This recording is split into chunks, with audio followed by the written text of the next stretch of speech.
രാജ്യാന്തര ചലച്ചിത്രമേള ഇന്ന് കൊടിയിറങ്ങും. സമാപന ചടങ്ങ് വൈകിട്ട് 6 മണിക്ക് മുഖ്യമന്ത്രി ഉദ്ഘാടനം ചെയ്യും.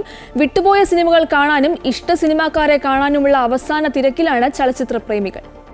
29ാമത് രാജ്യാന്തര ചലച്ചിത്രമേളയുടെ അവസാന ഘട്ടത്തിലേക്ക് എത്തിയപ്പോഴും ഒന്നിനൊന്ന് മികച്ച ചിത്രങ്ങളാണ് പ്രേക്ഷകരിലേക്ക് എത്തിയത്. വിട്ടുപോയ സിനിമകൾ കാണാനുള്ള തിരക്കിലായിരുന്നു ഡെലിഗേറ്റുകൾ. ദീപാ മേത്തിയുടെ ഫയർ, മാർക്കോസ് ലോയിസയുടെ അവർണോ, അഖ്നേനി കുടുംബറാവുവിന്റെ ഒക്കമാഞ്ചി പ്രേമകഥയുമെല്ലാം നിറഞ്ഞ സദസ്സിലാണ് പ്രദർശനം നടന്നത്. ശബാന ആസ്മിയുടെ ഫയറിന്റെ ഏക പ്രദർശനവും നടന്നു. ഞാൻ ഇന്ന് വന്നിട്ട് 12 നോണിന് എവിടെയാണ് കലാമണ്ഡ ഇതിൽ തിയേറ്ററിൽ ഒരു മൂവി ഉണ്ടായിരുന്നു, അത് കണ്ടായിരുന്നു. അത് നല്ലതായിരുന്നു. അതിൻ്റെ ക്ലൈമാക്സ് ഒക്കെ നല്ല രസമുണ്ടായിരുന്നു. എല്ലാവരും നല്ല റിവ്യൂസ് ഒക്കെയാണ് പറഞ്ഞത്. Cameraman and editor and director ഞങ്ങളെപ്പോലുള്ള ബിഗിനേഴ്സിനൊക്കെ ഇത് വലിയ ഓപ്പർച്യൂണിറ്റി ആയിട്ടുള്ള നല്ല സിനിമകൾ വരുന്ന സംഭവം. Chile had a very volatile political history.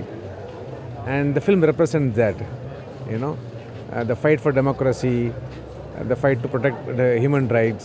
കഴിഞ്ഞ ദിനങ്ങളിൽ പ്രേക്ഷക പ്രശംസ നേടിയ memories of a burning body, rhythm of Dammam, choir എന്നിവയുടെ അവസാന പ്രദർശനത്തിലും തിയേറ്ററിൽ വലിയ തിരക്ക് അനുഭവപ്പെട്ടു. സമാപന ദിവസമായ വെള്ളിയാഴ്ച 11 ചിത്രങ്ങളുടെ പ്രദർശനം മാത്രമാണുള്ളത്. സമാപന സമ്മേളനത്തിന് ശേഷം പുരസ്കാരാർഹമായ ചിത്രം വീണ്ടും പ്രദർശിപ്പിക്കും. മികച്ച സിനിമയ്ക്കുള്ള സുവർണ ചകോരവും രജത ചകോരവും ഏത് സിനിമയ്ക്കാണെന്നറിയാൻ ഇനി മണിക്കൂറുകൾ മാത്രം. നിശാഗന്ധിയിൽ നടക്കുന്ന ചടങ്ങിൽ മുഖ്യമന്ത്രി പിണറായി വിജയൻ പുരസ്കാരങ്ങൾ വിതരണം ചെയ്യും. അമൃത ന്യൂസ്, തിരുവനന്തപുരം.